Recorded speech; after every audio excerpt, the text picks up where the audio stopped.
boldest. Budget defense is the presentation of the work frame of a ministry defending the financial work plan. Today, the Commissioner for Works, Roads and Rural Roads and Public Information, Mr. Charles Anagwu, defended the ministry's budget in the presence of the Honorable Commissioner for Economic Planning, Mr. Sonny Ekedeya.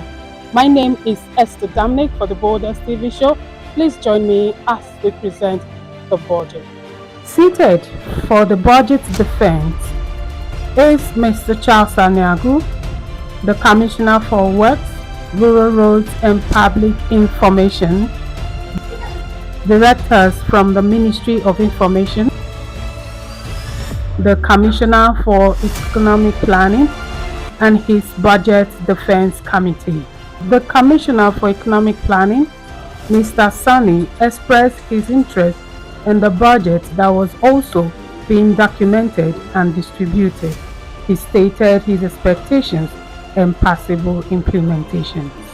Where, we do this ritual of budget apportionments, it's essentially a process whereby from the big slides of what the government is hoping will come in the next fiscal year, the slides is given to the various MDAs so that, they can also articulate those things that they want to do that will help drive, the broad vision of, the government of the day, but also a reflection on the fact that this year's budget is going to be, slightly bigger than, the one we had, the one we are currently running of 2025. So without much ado, I welcome you once again, and I invite my friend and my colleague, the Commissioner for Information, Rural and Road Infrastructure, to please proceed with this budget pitch. Thank you very much. Let me first appreciate you and through you to other members of your team for the effort you are putting in first articulating the policy priorities of government in these 2026 budget proposals, which, like you rightly mentioned, is still being processed. And let me also acknowledge that going through what you have done, I do believe that it aligns with the more agenda of His Excellency. And to that extent, I want to say a very big thank you, and I bring the appreciation of the Ministry of Information to you and members of your team for painstakingly going through that and then putting the budget figures together. And very quickly, I want to inform you that in 2025, indeed, you did a whole lot to assist us to be able to ensure that we had at least as much as 1.3 in the capital side of the budget. But at the end of the day, then we had there was something in the order of 3 billion for the entire package. And because our ministry is not largely a project awarding ministry, that's talking about Ministry of Information, we had a whole lot of our funds being spent on the recurrent part of the budget, especially what you refer to as the non-regular overheads, which deals with a whole lot of the briefings that we carry out and a whole lot of media interventions that we carry out in the ministry. To that extent, we were able to achieve reasonably the provisions of the budget, but the other aspect of the budget, which is capital, that speaks largely to the issues of our parastatals, i.e. DBS Warri, DBS Asaba, and the Pointer newspapers, we didn't do that much. And the reason is because we wanted to make some move, but there seemed to be a change in our own focus.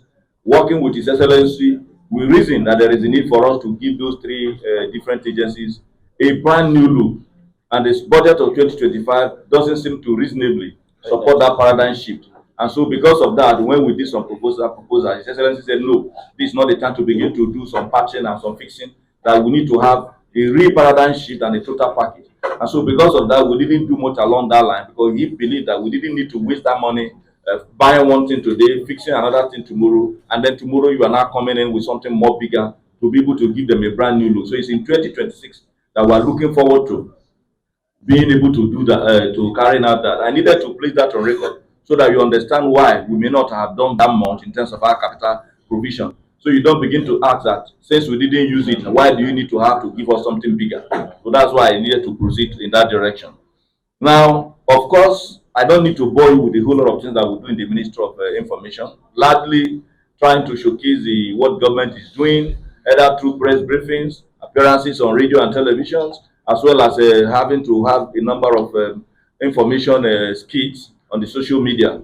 Then, but beyond that, we also have to try as much as possible to also manage our journalists who have been our partners in the state, all that engage our activities day in, day out, all with a view to ensuring that the state do have indeed a very, very favorable image in the midst of our people in the state, the nation, and indeed in the global community. That we have done positively and we will continue to do. So, to that extent, we don't seem to have so much challenge, apart from the one I mentioned earlier that have to do with infrastructure at the level of the parastatals. They also do have that challenge of being able to have our departments becoming mobile. All our department heads don't even have vehicles at the moment. Those were also part of the challenges we encountered in the year that is under review, which is 2025. So permit me to lay this background because I needed to do that so that you understand why we'll be thinking that what we're having in 2026, 2026 is something that you may need to take a second look at, which is the issue of the total upgrade of the infrastructure of the three parastatals, as well as making the ministry to remain functional. Even my permanent secretary does not even have a vehicle. So you can see how bad it is at that level. Now, the highlights of our 2026 budget proposal, of course, thank you, who is divided into two, just as you have always done, but this time with a little boost. The recurrent expenditure, we are targeting as much as 2.073 billion, while our capital expenditure is 3 billion. Yes, indeed, it's a reasonable move from what we had in 2025, but given the background I have laid earlier, we see that it doesn't seem to be very, very realistic for us to be able to achieve those things that we want to do going forward. So our key priority areas in 2026 is to strengthen the state-owned media organizations. I have mentioned them earlier, the Pointer newspapers, the two televisions in Warri, Asaba, and of course Ubuluku, which is supposed to be the main hub. And then also, I have mentioned the issue of the challenges of not having vehicles. The will indeed, knowing that 2026 is largely an election year, from primaries to molding opinions of those who may be participating in the 2027 general elections. A whole lot is required because those who are in the opposing camp are most likely going to paint pictures that are various with reality and trying to turn a number of us upside down. So that will require a whole lot of engagement of members of the public, bringing back feedback to government, and indeed galvanizing the views of our people so that at the end of the day, we are able to not only match those who may paint those pictures that are various with reality, but indeed positioning the government so that going through the election, we are not going to begin to beg those that we are not supposed to beg because they would have at that point come to our own side. So a whole lot of media engagement will be required of us, and that means that beyond what we are spending now, we are going to be investing heavily. There will be a whole lot of live coverages. Good enough, we're also trying to tackle that from the government house budget so that we can engage a number of media houses. But beyond what we may be doing from the point of the government house budget, there is a whole lot of responsibility that will be placed on us, in addition to mobilizing a number of our foot soldiers to help engage a number of persons in the social media where it is possible for those who want to paint those pictures that are indeed at variance with the reality usually make use of. So that is going to really take much of our time. We also believe that there's a need to engage in capacity building because if you are deploying a number of persons. Some persons who have certain responsibilities over time, who have some experiences, have retired, and some of them who are coming out to fill in those gaps need to be empowered in terms of their capacity to be able to deliver a number of the issues we're talking about. A number of individuals that we also want to engage, we also need to be trained so that if you're asking somebody to communicate, you also be able to communicate in such a way that it does not put you in a position of difficulty. Then leveraging on the social media, so a whole lot of people will also be engaged to assist us because that is where you have what we call citizen journalism.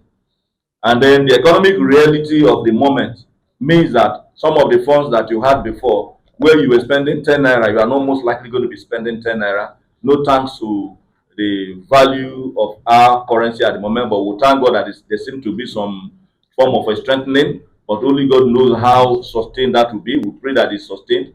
But you do know that pre-election year may likely trigger a rise because a whole lot of expenditure will be happening at different levels.